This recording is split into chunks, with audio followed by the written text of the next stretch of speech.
अब बात आती है कि द्वादश स्कंद हैं तो हैं क्या? तो ये श्री नारायण के अंग ही हैं। पहला और दूसरा स्कंद ठाकुर जी के चरण कमल हैं। तीसरा और चौथा स्कंद ठाकुर जी की जंघाएं हैं, गोद है। पांचवा और छठा स्कंद ठाकुर जी का उदर और वक्षस्थल है। सातवां और आठवां स्कंद ठाकुर जी की भुजाएं हैं। नौवां स्कंद ठाकुर जी की ग्रीवा है और 10वां स्कंद ठाकुर जी का खिला मुखार बिंद है। एकादश स्कंद ठाकुर जी का ललाट है और द्वादश स्कंद ठाकुर जी का शीश है। अब जानते हैं कि इन द्वादश स्कंदों से हम कैसे ठाकुर जी की कृपा प्राप्त कर सकते हैं। तो देखिए, जब हम पहले और दूसरे स्कंद की कथा श्रवण करेंगे तो ठाकुर जी के चरण कमलों में प्रणाम करेंगे।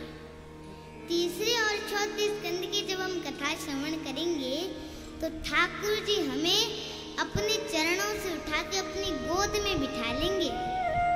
पांचवे और छठे स्कंद की जब हम कथा श्रवण करेंगे तो ठाकुर जी हमें अपने उदर पे लिटा लेंगे और अपने वक्षस्थल का स्पर्श कराएंगे। जब सातवें और आठवें स्कंद की हम कथा श्रवण करेंगे तो ठाकुर जी हमें अपनी भुजाओं में भर लेंगे। नौवें स्कंद की जब हम कथा श्रवण करेंगे तो ठाकुर जी हमें अपनी ग्रीवा का स्पर्श कराएंगे। और 10वें स्कंद की जब हम कथा श्रवण करेंगे तो ठाकुर जी हमें अपने खिले मुखार बिंद का दर्शन कराएंगे। एकादश स्कंद की जब हम कथा श्रवण करेंगे तो ठाकुर जी हमें अपने ललाट का स्पर्श कराएंगे। और द्वादश स्कंद की जब हम कथा श्रवण करेंगे तो ठाकुर जी हमें अपने शीश पे बिठा लेंगे।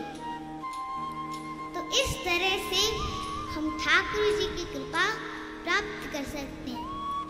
और यदि हम चाहते हैं कि ठाकुर जी हमें अपने चरणों से उठा के अपने शीश पे बिठा लें, इसके लिए 7 दिवस की श्रीमद् भागवत महापुराण कथा हमें श्रवण करनी पड़ेगी। हम क्या करते हैं, कोई एक दिन आता है, कोई 2 दिन आता है, कोई 10 मिनट आता है, कोई 1 घंटे लेट आता है।